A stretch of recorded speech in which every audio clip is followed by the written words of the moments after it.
Hey guys, before we start the video, I'd like to say that I was sadly not able to record any of the gameplay used here, as I played this game on my Nintendo 3DS, and it is basically impossible to get a working 3DS capture card nowadays. So I will credit anyone whose gameplay I used below, and thanks for watching. Hey everyone, Kiwi here. So I just played through Super Mario Land for the Nintendo Game Boy, and I have some thoughts on it I'd like to share, so let's talk about it.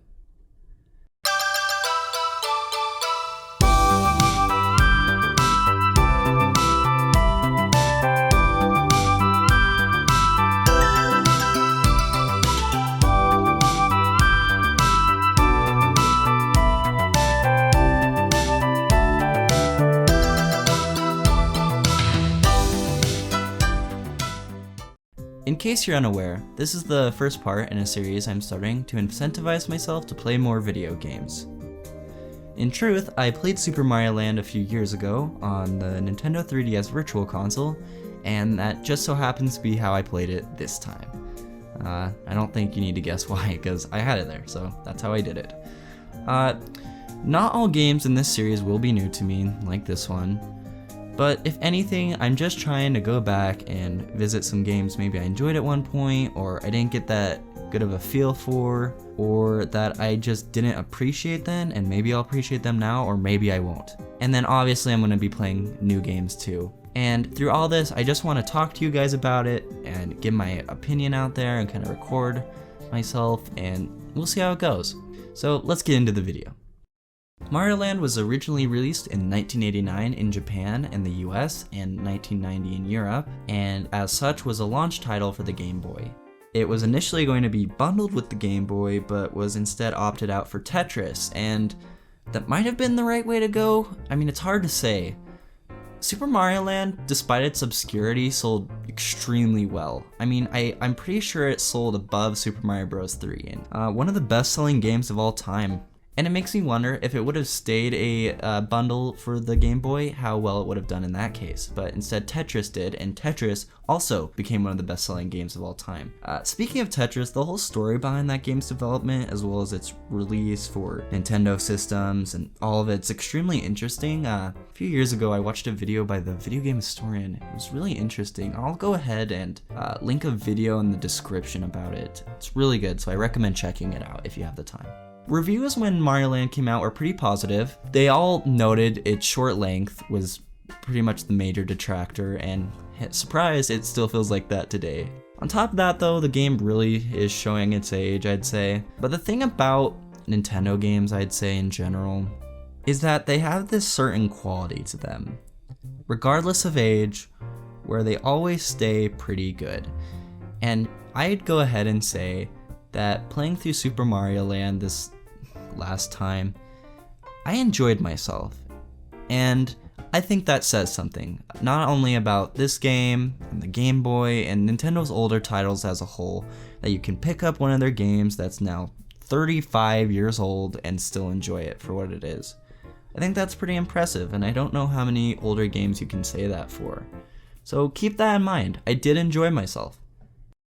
I asked my Discord server about Mario Land, if any of them had played it, and if they had any particular thoughts or opinions on it, and really there was nothing. There was one person who said they played it on an emulator, but nothing really stuck with them, and I think that's pretty indicative of its popularity in the modern age, but honestly, I feel like it deserves some respect. It did some pretty crazy things for its time, and especially being a launch title for the Game Boy, it's kind of impressive. I beat it in around an hour. Honestly, I'd say around 40 minutes, but it's hard to say. I did it in 2 sessions.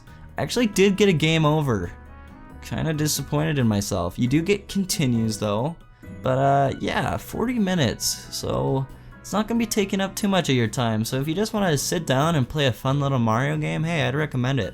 Played it on the 3DS through the Virtual Console emulator.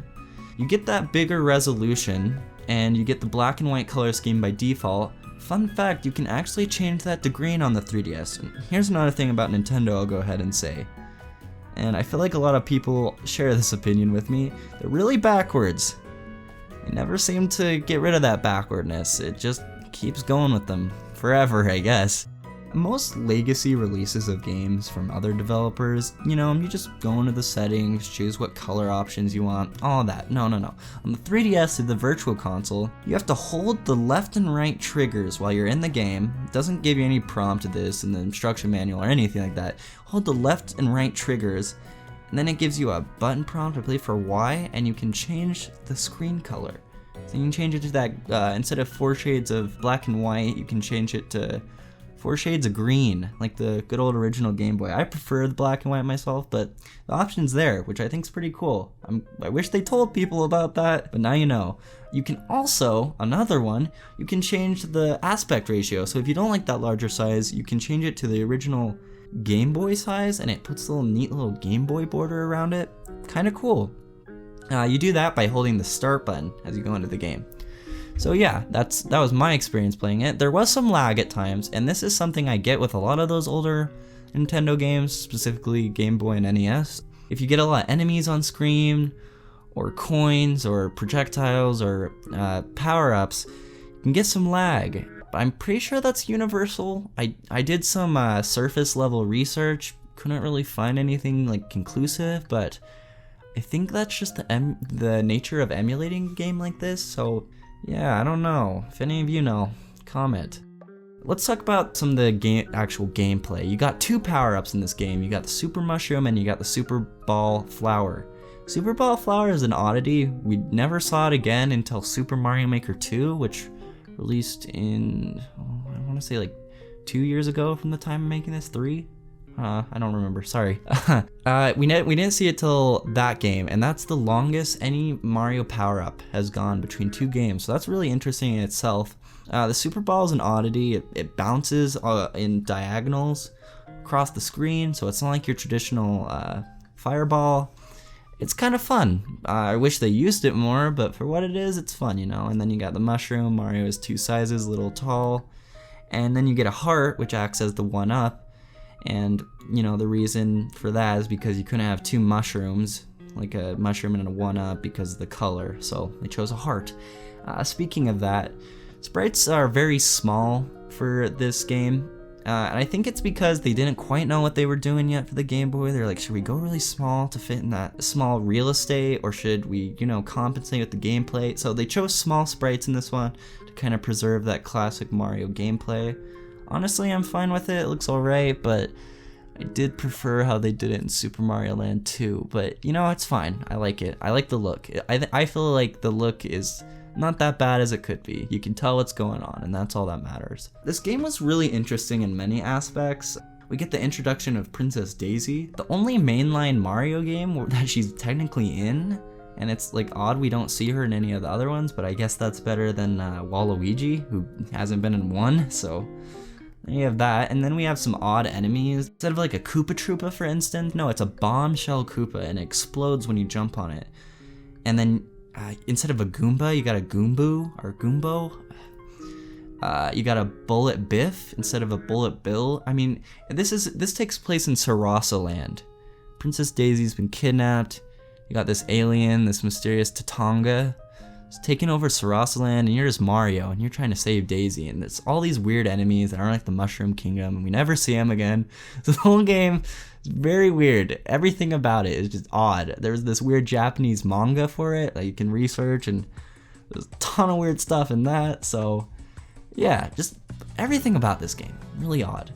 And I think one of the major reasons why that is because Shigeru Miyamoto, this was the first mainline Mario game that he did not supervise. I don't really think he had much of anything to do with this game, honestly. It was handled by Nintendo R&D 1 department, which also created Metroid, and was led by Gunpei Yokoi, who also led the development of the Game Boy itself. So I feel like he had a good understanding of what the Game Boy was, and obviously this team was messing with new hardware and new developments, and so yeah, give this game some slack, I'd say, you know? It's fun. It maintains all that traditional Mario gameplay and charm, and then it has these little experimental aspects with like the Super Ball Flower, and then you get these new modes, the Sky Pop and the Submarine Pop, or Sub Pop. Hopefully I'm getting that right, sorry. But you got these experimental aspects, and if there's anything I'd say, they're just underused. Like, they're underutilized, because you only get the plane and the submarine for one level each. That's kind of disappointing. It's too bad we didn't see more. There's only 12 levels in this game. You heard me right, 12 levels. And while they're fun and interesting, they get a bit repetitive. Like, you get these little like bonus, not bonus, but they're like warp zones. You go through the pipes, and you go to the warp zone in this little area, and I gotta say, they reuse one of these areas like 4 times or something. Like, you keep seeing it over and over, and you're like, was I already here? Did I already do this little bonus room? It just gets a little annoying, you know? So I'd say that's definitely aged this game, just seeing the same thing over and over. And I wish they reused the submarine and the plane a little more.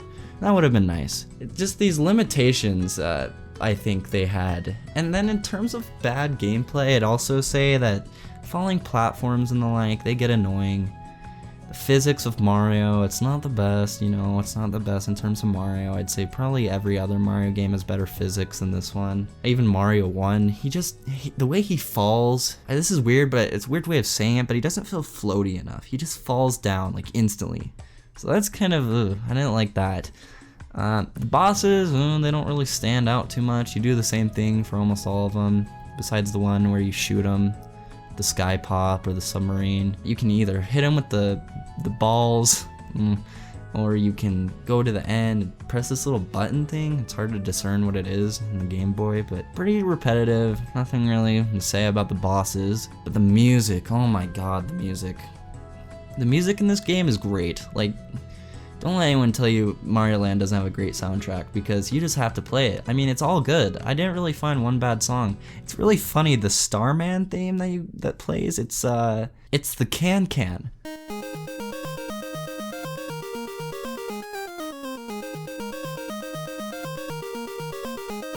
Which is really weird and interesting. Once again, another just weird thing of this game. So much weird stuff going on. So I'm gonna go ahead and play some of my favorites from the soundtrack for you. Go ahead and take a listen.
So yeah, I'd go ahead and say the soundtrack, complete home run right there. It's just as good as the rest of the series. Maybe not as many tracks because it's such a small game, but man, they're good for what they do.